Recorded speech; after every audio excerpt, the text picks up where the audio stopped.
Well, still tying to what we have today as the elimination of violence against women, and there's been basic issues concerning this. November 25 is seen as the day to commemorate the whole activities that speaks for the women on eliminating violence, and these activities dovetail to December 10, which falls into the Human Rights Day, and still within the period there's been much agitations. We hear about issues concerning how to criminalize the aspect of rape, for instance. Some say, well, it should be facing death penalty. Others say, well, it shouldn't be. But all of these are really causing bringing questions on our minds, and the issues about sexual harassment, even in tertiary institutions, for instance, where some lecturers, as reports have it, were allegedly tried in this whole act. The aspect of giving scores after seeing what has been at the lady. And so all of this really begging for questions and how we can really arrive at a position where we can say that the elimination of violence against women has been brought to its barest. I still have my guest with me, the immediate past chairman, ASU, Uniben chapter. Thank you. Professor Julius Iyasele, thank you for still being with me. Thank you. Of course, also the member of the CDOG. Thank you for still being with me. And now let's look at this projection. We've been on this whole issue of eliminating violence against women, and men seem to be the major cause. Can we say we are having it abated already, or is it worsening, Professor Julius? All calculation leads to the fact that it is worsening. It's increasing because hunger, pain, squalor increases, violence, causes anger, and so when you are hungry, the next thing is you are angry. And what happens with that? You turn immediately to the next weakling. That is like what we see on our roads. You have a trailer sees a car, it wants to oppress the car sees a motorbike, want to oppress the motorbike oppresses the bicycle rider, and then that one a pedestrian. But in a enlightened climb and all that is the opposite. I went into a country where immediately a car sees you by the road with an intention to cross, it stops instinctively. It will stop and urge you to pass. That is an organized society. That is a society where people care. But here, why is it like that? That the men are stronger sex than the women who are the weaker sex, and so immediately they vent their anger on the women. That is what you are seeing here. That is exactly what is playing out. And then so many of them too, especially the rape you have talked about. People are looking for so many ways to ameliorate the pains they have.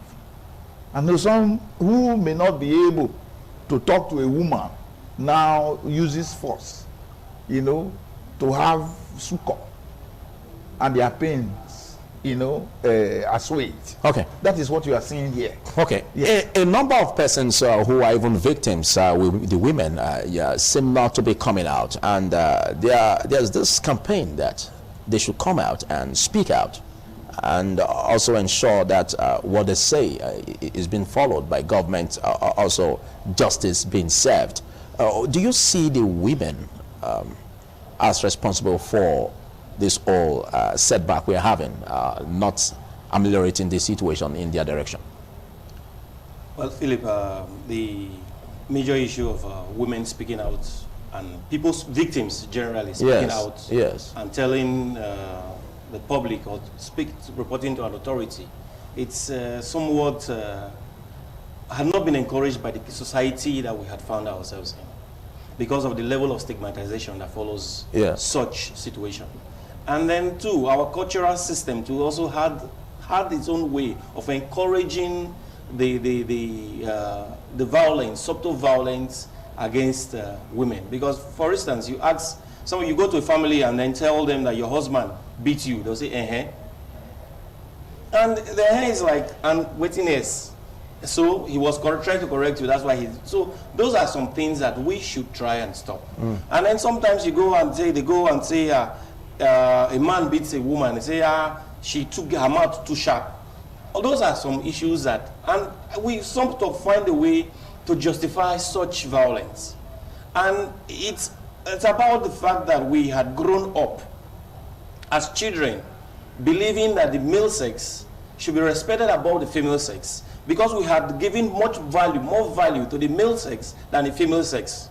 It's about the fact that these people are human beings. These people feel pains like the men feel pains. And we should be able to, if they can't speak out, we should be able to speak out for them. We should be able to encourage them to speak out. We should be able to stop the stigmatization, which is the major part that stops women from speaking out. And that's why a lot of people get away with it, because they know that the woman will not speak out. Because they know that the moment she speaks out, the stigmatization starts from that particular point. Isn't it almost an impossible thing to really tackle? Because you mentioned of it just now that it has to do with our customs, our culture. How do we tackle it looking at the embedded customs? Well, first, you must understand that life is about dynamism. Everything must evolve, everything must change. Before now, we as Africans were taken as slaves. And it was backed up by some set of people by some biblical verses that they are entitled to slaves, and then we were taken as slaves. But the same people who fought against slavery, most of the people who fought against slavery, were the same people who took us as slaves. But so basically what I'm trying to say in essence is that it's a cultural thing, it's not cast on stone. And so it can be changed, and it will be changed, because all we need to do is continue to speak it, continue to say it, continue to preach it. And then we must also continue to encourage our children to see the female children as equals with them, as people who have feelings like they have, are people who can be damaged like they are damaged. Because the issue is that right now it's more than physical. It's actually psychological. The trauma you suffer from such situations, sometimes it's even trolls on social medias, can even damage a person. And that's why you see the level of depression in the society is increasing. Okay, some do say that, well, the kind of gap between the man and the woman in terms of the activities that they embark on, like even in politics, you see the gap is quite huge. And there are some places where you are supposed to see women, in high numbers, but they seem not to be coming out, to speak. Don't think that, again, is a challenge, because right now, if we are to take a statistics of female discussants we have on air, for instance, just as we are here now, we've been expecting a woman activist, to be on set with us right now. Till now, we've not been able to see her. Don't you think this, again, is a challenge that women should also tackle from their end? Like what he said, it has cultural inclination, the problems we are facing. In the past, women are meant to be, not to be seen or not to be heard. They are seen, not to be heard. If you go to the village balance, for instance, a woman is not permitted to sit with men. Number two, like the stigmatization we are talking about, the price to pay for a virgin is very, very high. The respect for a virgin is unparalleled. Very recently, you heard a celebrity went on air, to publicize that they met the wife, a virgin, and all that. Remember, in our cultural setting, if the night a woman marries, there's a kind of celebration that the family does, where you go to line the bed or make the bed with a sparkling white bedspread. And it's expected that at the wake of the day, that they will see blood, which means the man met her a virgin.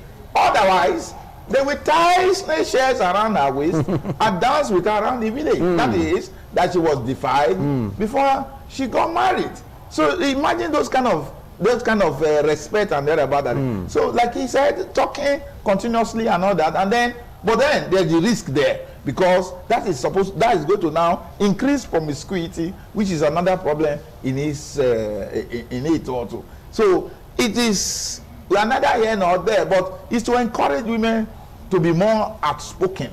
They need to come up. Remember, in the past, it's only recently that many girls are going to school. A home, for instance, the man is not encouraged to train the female child. I hope you know. is only the male and all that. The girl is supposed to be there in the kitchen. And you remember they say women's education ends in the kitchen. As they then said. Yes, that is what it is. But at present it's no longer that way. Yeah, it's because people are not speaking. It's encouragement that is being put in place now that is helping us out of the wood. Otherwise, there are so many against the girl child.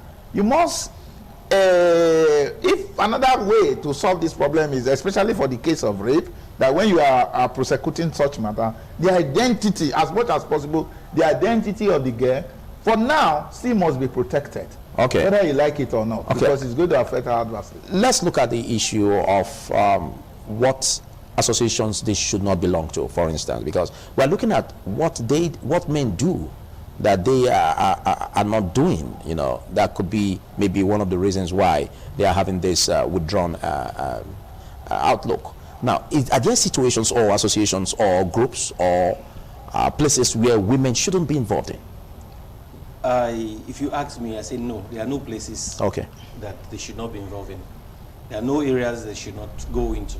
Because you see, it's this issue of trying to create a gender-based job or a gender-based arena that creates this room for inequality. Okay, do you have female members in your association? No, we don't. We don't, because it started as a male organization only. Is there any plan in that direction? Not for now, no. So don't you think this could be one of the causes?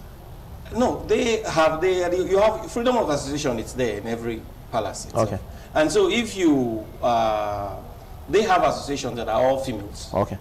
There are associations that are all females. There are associations that are all males. So it's not it's not restricted. If they can apply.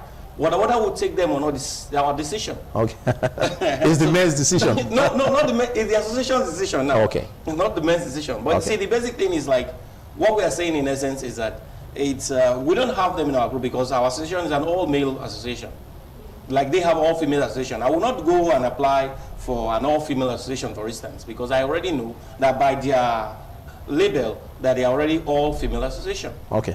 Okay, we have a challenge where see at the floor. I'll come back to you. Okay. We have a challenge where even in lecturing, for instance, we see situations where the female folk is being put in the eye of the storm. Is being victimized for not being able to listen to the demands of the lecturer, for instance. What's your opinion in that direction, and how can such be tackled? Well, you see.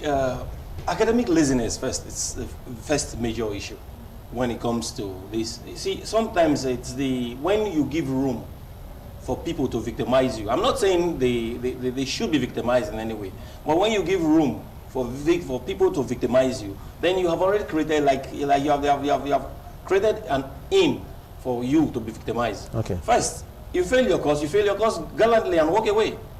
Come back and do the recourse. Come back and do your carryover.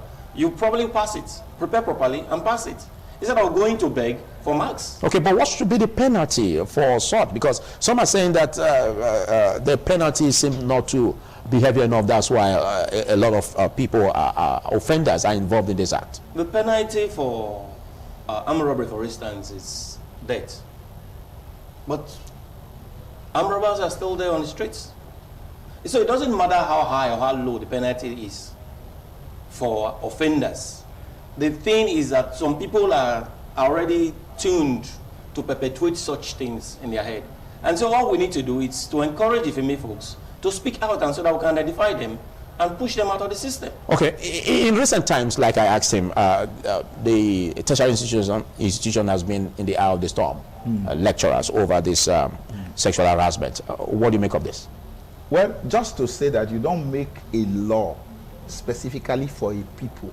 Okay. So that law that the National Assembly is pursuing or whatever is faulty from the beginning, because they themselves, they have female secretaries and all that we have heard several stories coming out of there. Don't they oppress their female workers and all that?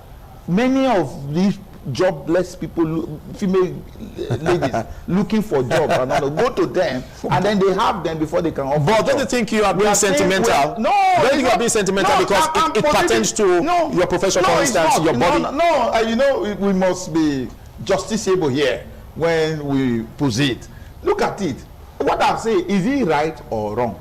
If you go to the hostels, for instance, you find that there are portals with pictures or photographs of ladies and all that. Many, they are used most times in several government houses as this in protocol guests. What do you mean by protocol guests? We have heard of professional prostitution in the banking parlance and all that. You know, how many banks use males as marketers and all that? No, we have how many? A lot of banks who have made that we don't have ladies amongst us here. Check in so places whether the population of ladies are more or not. So this law is supposed to be made, should be general, not for just restricted or specific to lecturers. University lecturers are all there about. Because you heard the other day a boy beat up a female lecturer in Ilorin to coma and all that. So these issues, it's a case of quid pro quo. Okay, but obviously you don't encourage that act. At all. Can't there be a severe punishment? No, that will come across board? Yes, because it's serious violation. Do you understand? Anybody who is, in fact, the Bible is against that you have somebody who is in need and you take advantage of such a person. It's like you find a stranger in a city now, and then somebody taking advantage of that stranger instead of helping out. It is something very, very terrible. And that is what I see that maybe a lecturer might be doing to a female student. Okay. You don't have to do that. Because there are so many. Okay, but what's the position of the tertiary institution that you belong, for instance, in tackling such acts? Is viewed very seriously. Is a violation of the oath that you have signed now. So it's punishable by termination or dismissal. I mean, it's dismissal, and then you are handed over to the police. Okay, some also say that maybe the way ladies dress could be provocative and could also be the cause why some of these issues are popping up. Do you agree? In my church, no little girl sits on the front row of the church. The idea is to prevent pastor being manipulated and all that. Yes, now these things are done now. Don't you find there are churches where they say ladies should not wear trousers or wear tight clothes and all that? So these are law. That is exactly why you find that the law faculty then went into uniform dressing, even in the tertiary institution. Do you understand? So the dresses, revealing dresses can be very, very, very poisonous to emotions. Okay. That is the honest truth. Okay. Yes. What do you see as the role of government, in also helping to push this crusade? Well, I think basically the role of government in helping to push this crusade is enforcing most of we already have the laws. So for me to tell you for the government to create to make more laws, it's not necessary. What the government needs to do is actually to help enforce these laws. The people who are in charge of enforcing these laws should help enforce these laws. The police, the NAPTIC people, the human trafficking and all that should help enforce these laws. And then I think that's the only way that these issues can be put, at least arrested or reduced to very minimum stage. And then neighbors, especially people around, should be able to, if the victim cannot speak for the victim. It's your duty as a human being to speak for the next human being. So let us, all of us, join hands together, speak out, and push this thing to a corner. Because sometimes you see it happening and you say, it's none of my business. It's maybe none of your business, but that trauma that person is going through, will live with that person for so long, almost forever. There are victims today whom you see that sometimes you say this marriage has packed up. It's not because of the present marriage, because of what the person has suffered in the past, and it's causing an issue in their present marriages. And so these are issues that people need to try and help the victim, and then understand the victim. Try and listen to the victim. Don't push the victim away with one side, like you just said about dresses and all that. Yes, they may have dressed provocatively. But that doesn't give them give the others any reason. Any reason to come and violate them. No means no. I don't want this, I don't want. You too must learn to put your control your emotions and your instincts so that these issues are not looked at that way. People say, yeah, you dress provocatively. I smile sometimes when I hear such things. In the pool, for instance, you wear bikini to the pool. And when you go to the pool, and everybody's putting on bikini, or the beach, people are putting on bikini and short dresses, you don't see anything wrong with it. You feel it's a normal thing, right? But now, because now it's a party, or it's a or the social gathering that is different from the pool side or water side, you see it wrong that it's coming to that particular. So the issue, if you can control your senses when you are at the pool, you should be able to control your senses outside the pool. Okay, there's also this challenge where basically, because if at all you must have a relationship or engage in any intimacy with the female, it must be with her consent. Correct. Now, there's this impression again being generated that even within the matrimonial home, it's very possible that the man, you know, really exercises violence against the wife, you know, by not seeking her consent, even before having intimate activity with her. You know what I mean? So what do you say in that regard? Shouldn't this be a message for the male within the matrimony to also be guarded about? Thank you. I'm coming to you. I'm coming to you, but I want Vincent to look at it. Now you see the reaction itself. You see, first, in that aspect itself, our law does not give room. Our law, present law, doesn't give room for rape. Okay. For husband within matrimony. Yeah, within matrimony. There's no law that says you can rape your wife. So that part of it is even if there's no law, but we look at anything that has to do with that consent. Exactly. Now, on the human part of it, when you look at it ethically and from the human part of it, it's like if she says no, then let her be. That's how I see it. Okay, thank you. But the law itself is what we are talking about now. Says you can have access even when she says no. Okay, you seem that you see that as funny, or what do you have to say in that regard? No, it's actually funny, you know, because I'm a Bible student, and so what that means is that the marriage in the church says 1 + 1 is equal to 1, and so you can't be raping yourself. Do you understand? So from the beginning, you understand, you have become one. And so there's no difference between the two of you. You should be able to harmonize your emotions and all that. But it's wrong for a man to force himself on the woman. Yeah, that's what even within matrimony. Yeah, yes. You should be able to harmonize emotions. That is, be able to work in tandem always and all that. And so if the woman, you should be able to understand that maybe she's not very disposed and all that. And I agree with her. Okay. That's what love means. Or you see, what we try to teach most of the time, it's because we understand that such situations could arise. That's what you call advocacy. Yeah. Before this sexual thing comes into play. Okay. Why I say advocacy is like, for instance, you know that probably you're already feeling funny.